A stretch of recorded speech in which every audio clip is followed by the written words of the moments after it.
Hello everyone, today we're going to be working on example 4-10 and this example is saying that for the given distributed loading shown, determine the magnitude and location of the equivalent resultant force. So as you guys could see here, we have this shape right here with the distributed loading acting downwards, and from there we have the minimum and the maximum loading at each point. And we know that it has a span of 9 feet. So the first thing that we're going to do is we're going to cut this up into two shapes to deal with shapes that we do know how to find the resultant forces for. So I'm going to cut this up into a rectangle and a triangle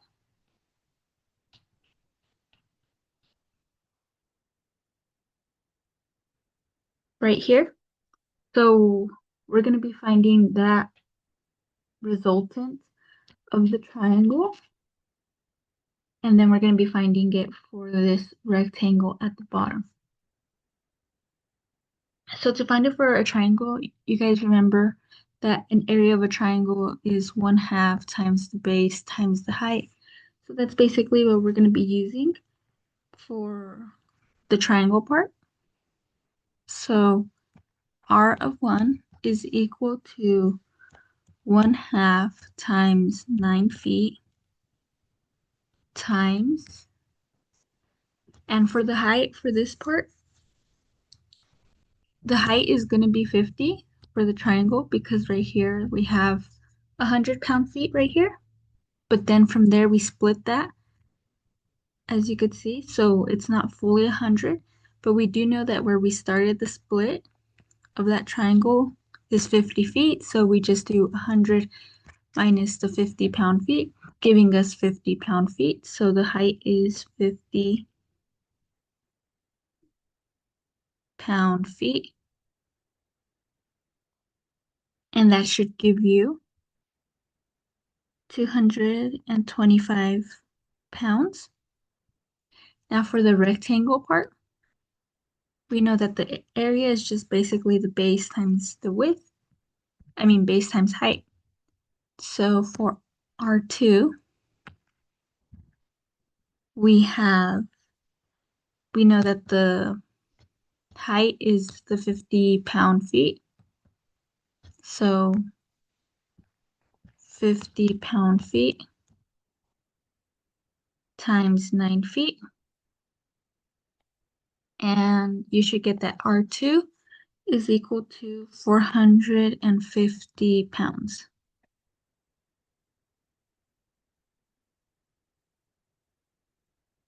Now to find the location of each of these forces, remember that when it comes to a right triangle, which we have in this case, we have this right triangle, that force is either 1/3 from the highest point of the triangle right here, or if you're looking at it from this point right here, it's 2/3 in. So it's somewhere around right here. And then for a rectangle, we know that's exactly just mid-span of it. So keeping that in mind, our location for the triangle part, we know it's 1/3 of the length because we're gonna find it like from point A, how far is it out? So that's 1/3 of the triangle. If you were finding it from point B, then that'd be like 2/3. So that means that's 1/3 of 9 feet, meaning that the location of the first one is 3 feet. Now the location for the second one, since it's a rectangle, we know that's just exactly halfway mid-span. So that's just half of the length. So half of 9 feet, meaning that the location for the second one is 4.5 feet.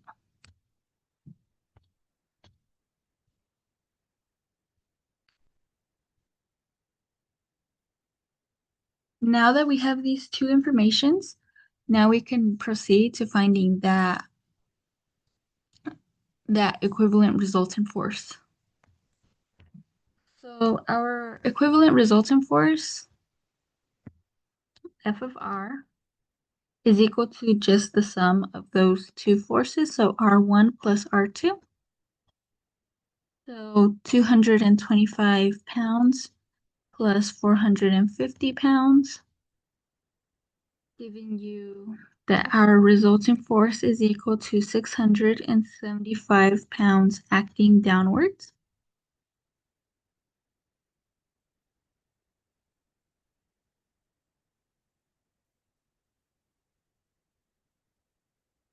From there, we have to determine the location of that equivalent resultant force. So to do that, we're just going to set the moments of the two figures equal to each other. So I'm going to be taking the moment about point A right here. So let me just draw. This is basically where our R1 is. Our R2 is like somewhere right here.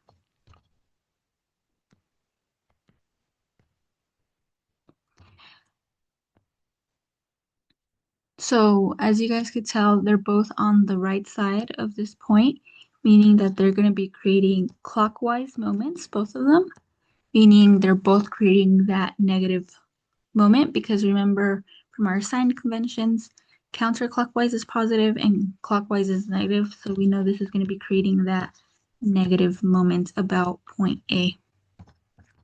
So let's find out the location of that equivalent resultant force. So counterclockwise, positive.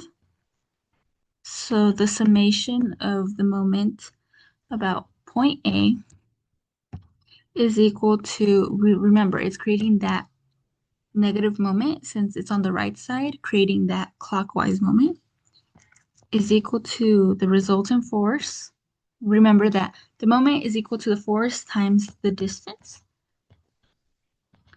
But since we have two, it's basically just the force of the first one times the distance of the first one.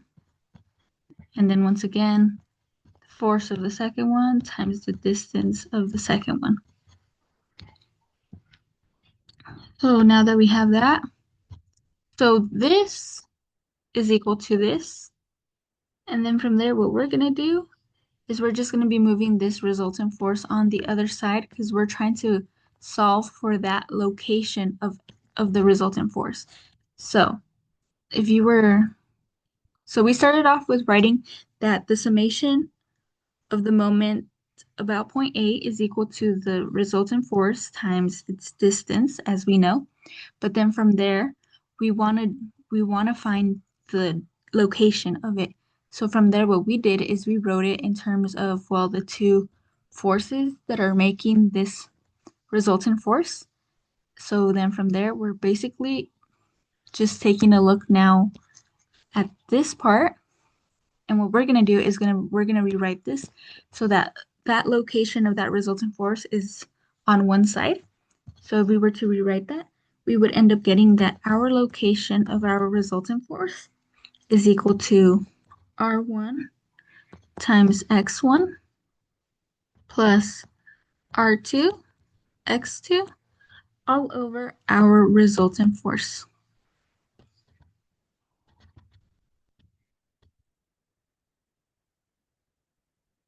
So now we could simply just plug in our information into this equation. So our location of our resultant force is equal to 225 pounds times 3 feet plus 450 pounds times 4.5 feet. Oh, sorry. All over our resultant force, which we found out to be equal to 675 pounds. Then we plug that into our calculator and we end up getting that the location of our resultant force is 4 feet from point A, or you could just put A. And just like that, we were able to determine the resultant force and the location for example 4-10. So once again, what we did is, since this wasn't a shape that we knew how to find the area and stuff, we basically looked at it and we said we could split this into two shapes, the rectangle and then this right triangle, because from there we do know how to find that area. From there, we found the force coming from the triangle. And then from there, we found that force of the rectangle. From there, we found their locations of each of those. From there, to find the resultant force, we just added those two forces, giving you that resultant force. And then for the location of that resultant force, we decided to first write out